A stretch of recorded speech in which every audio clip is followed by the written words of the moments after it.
A reading from the first book of Samuel. David spoke to Saul, "Let your majesty not lose courage. I am at your service to go and fight this Philistine." But Saul answered David, "You cannot go up against this Philistine and fight with him, for you are only a youth, while he has been a warrior from his youth." David continued, "The Lord, who delivered me from the claws of the lion and the bear, will also keep me safe from the clutches of this Philistine." Saul answered David, "Go, the Lord will be with you." Then, staff in hand, David selected 5 smooth stones from the wadi and put them in the pocket of his shepherd's bag. With his sling also ready to hand, he approached the Philistine. With his shield-bearer marching before him, the Philistine also advanced closer and closer to David. When he had sized David up and seen that he was youthful and ruddy and handsome in appearance, the Philistine held David in contempt. The Philistine said to David, "Am I a dog that you come against me with a staff?" Then the Philistine cursed David by his gods and said to him, "Come here to me, and I will leave your flesh for the birds of the air and the beasts of the field." David answered him, "You come against me with sword and spear and scimitar, but I come against you in the name of the Lord of hosts, the God of the armies of Israel that you have insulted. Today the Lord shall deliver you into my hand. I will strike you down and cut off your head. This very day I will leave your corpse and the corpses of the Philistine army for the birds of the air and the beasts of the field. Thus the whole land shall learn that Israel has a God.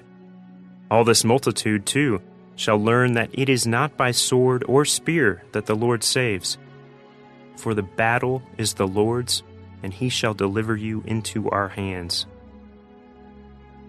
The Philistine then moved to meet David at close quarters, while David ran quickly toward the battle line in the direction of the Philistine.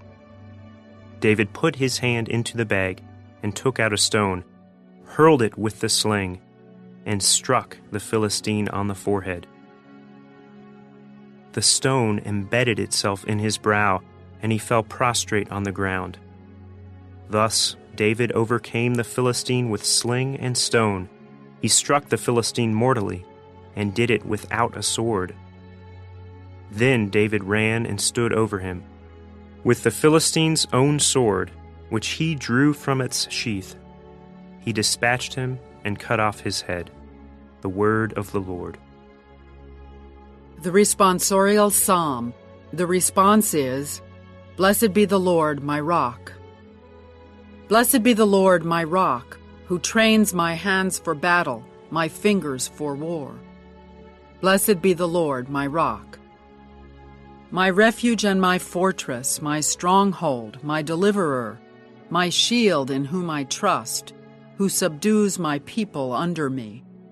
Blessed be the Lord, my rock.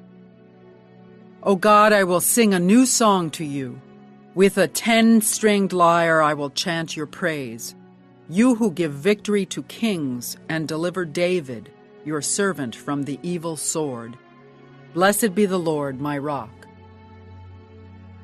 A reading from the Holy Gospel according to Mark. Jesus entered the synagogue.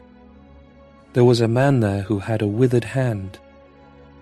They watched Jesus closely to see if he would cure him on the Sabbath, so that they might accuse him. He said to the man with the withered hand, "Come up here before us."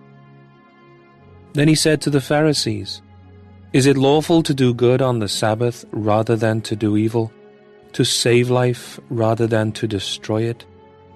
But they remained silent, looking around at them with anger and grieved at their hardness of heart.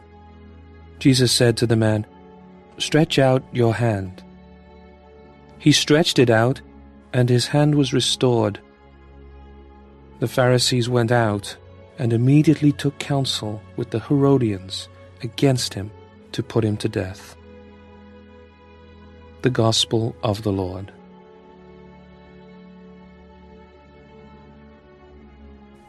The first reading comes from 1 Samuel 17, 32 to 33, 37, and 40 to 51.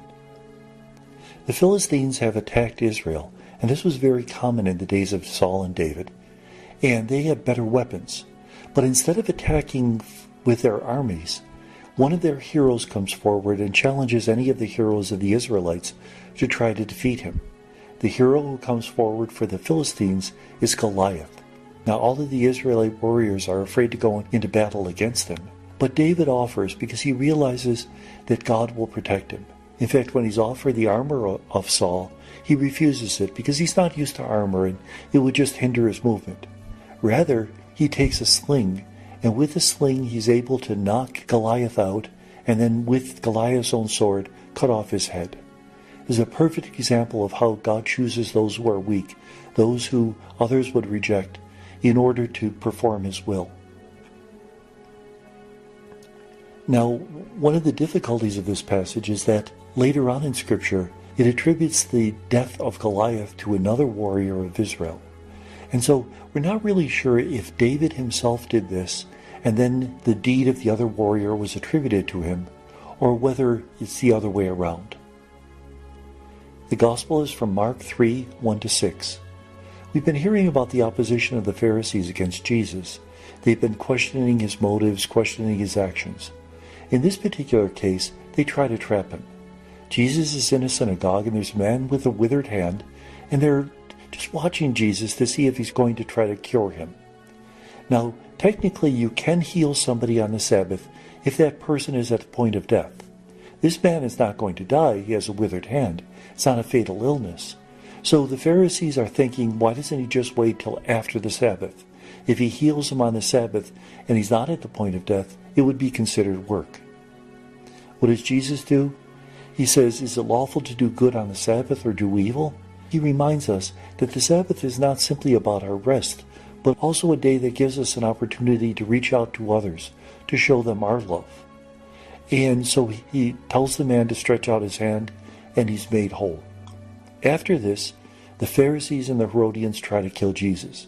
Now, it's a great irony that the Herodians try to kill Jesus because they're not all that religious. Remember how Herod Antipas was living with the divorced wife of his brother, something which is not allowed in the law. And even the Pharisees, notice why they're trying to kill Jesus? Because he did something good. And isn't that cynical? Instead of celebrating the goodness he has done, they look for what's wrong in it. And that's a reminder to us that if we look for what's wrong in others and their actions, we'll find it. But if we look for what's good in others, we'll also find that. A good rule of thumb is 10 compliments for every criticism. And may God bless us.